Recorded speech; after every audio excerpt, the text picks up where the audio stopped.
afternoon, everyone. We are going to get straight to it. Let us see what OpenOpp has to offer.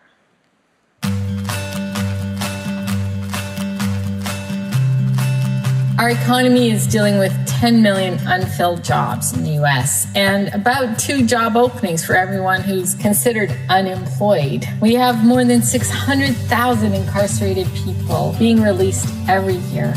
From the 2.3 million who are serving time, they need regional jobs. They need work-ready skills. They need employers who are ready to hire them. Results prove that recidivism is reduced by speed to employment, by recruitment, retention, and promotion. People who are incarcerated have learning and employment experience, skills, knowledge, and interests that may be unrecognized and unverified. Post-release, people return home facing steep barriers for employment and skill recognition. The XPU project offered us mentorship, guidance, and the ability to form a team to build a solution for the 2.3 million incarcerated Americans. Together, we've undertaken to convert unstructured narratives and to collate learning and employment artifacts into structured LERs. But to create verifiable credentials and LERs for people in judicial supervision and to structure the pathway to make their records more accessible to the individual post-release and shareable to workforce agents, employers, and community release programs, that required our team to solve for a few unique criteria. There are strict firewalls between people who are incarcerated and online resources. Device access is limited. Access to adaptive technology even more limited.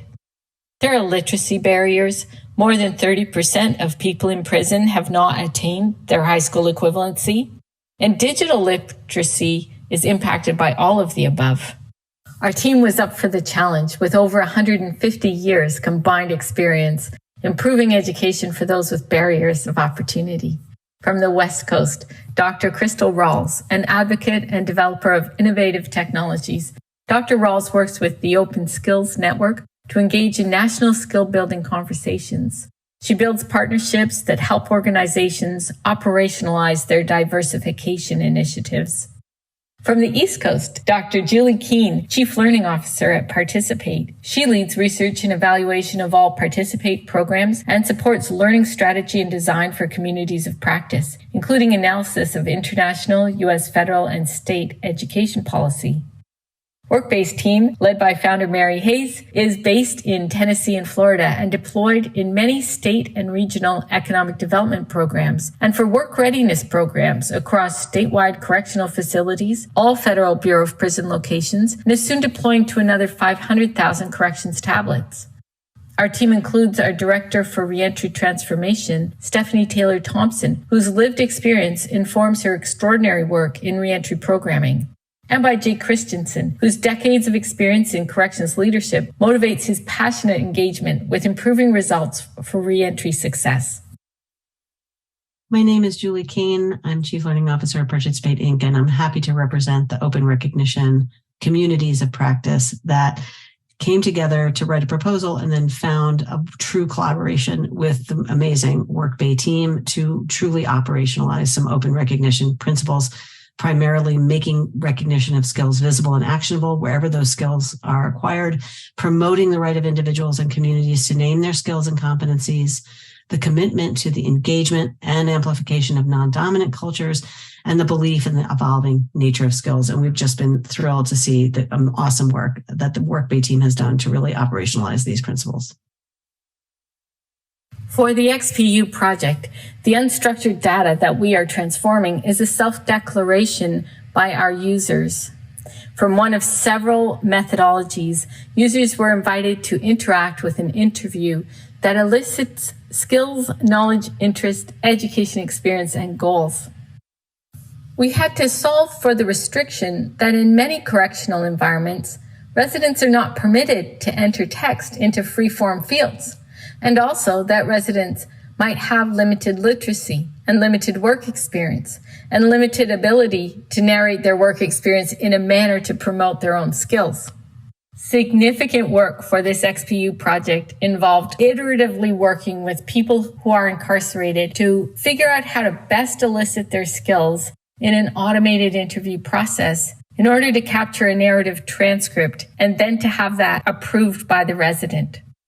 We processed the transcript answers together with entity recognitions and skills identification to build an interoperable JSON resume. We process further past the resume to identify competencies. Here we're using ONET and Credential Engine competency credentials and issue the user verifiable credentials based on their declarations made in their own interview. Originally, we formatted these credentials to the WC3 version 1.1 standard, but thanks to our mentors, we now build to the OB version 3 standard because this allows us to enter additional context to the credentials.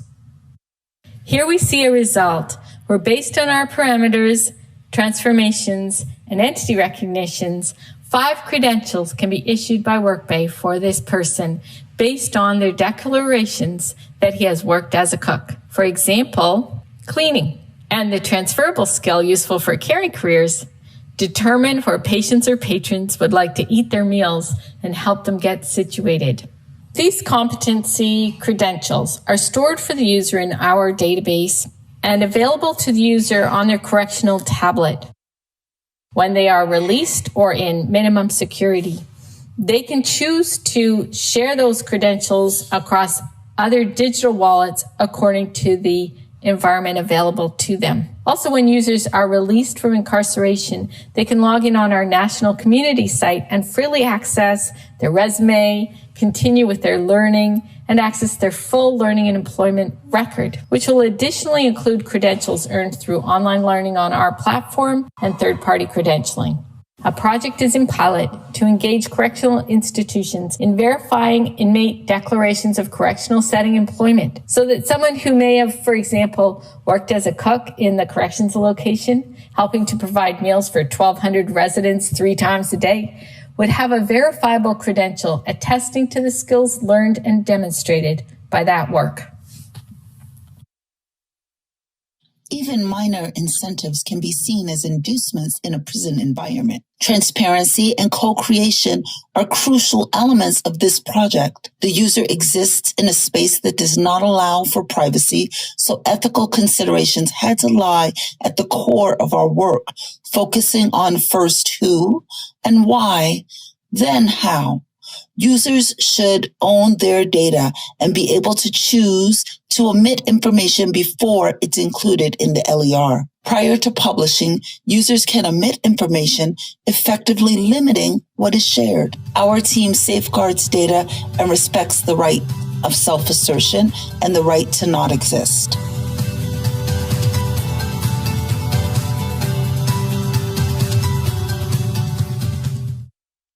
Thank you. And so, as you see, we have the technology, but that's the what. Stephanie, can you tell us more about the why? Last year, 600,000 Americans across the country were released from institutions. All of them were released with a record of their transgressions. Sadly, few of them were released with their learning and employment records. I know all too well how devastating this is. I have 20 years of experience in the criminal justice system.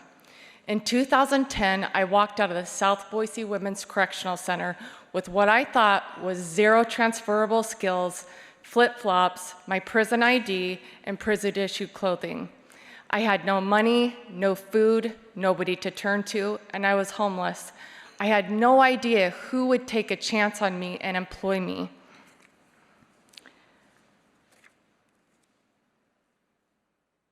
I had to build my own workforce development, and because of that, it took me nearly a year to find gainful employment. And once I had that gainful employment, I felt empowered.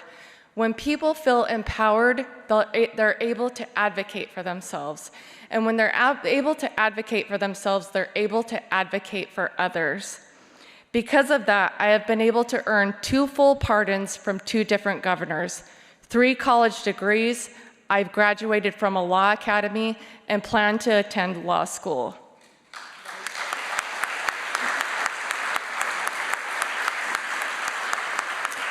I know that platforms like Workbay works because I have lived it. The Workbay platform is already deployed and massively being used across judicial systems in our country. It includes a national site where post-incarceration, they can retrieve and continue to advance their learning and employment records.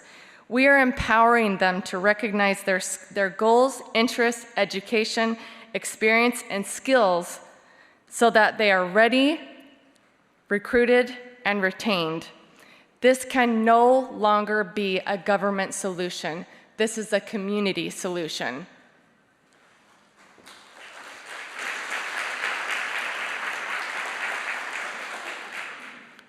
There's an African proverb, it takes a village to raise a child.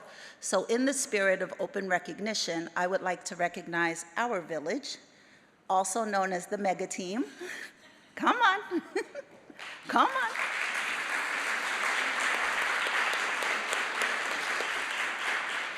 From intern to the CEO, we got together with all of the brilliant people at T3 Network, at Design Labs, attending the meetings and learning and listening. And you might have noticed on the opening slide, we named our product OpenOpp. Because when you open up opportunities. And so for our residents within this particular system, we want to share their opportunities. So thank you very much for your time today, and we hope that you join us and become a part of our community to solve this wicked problem. Thank you.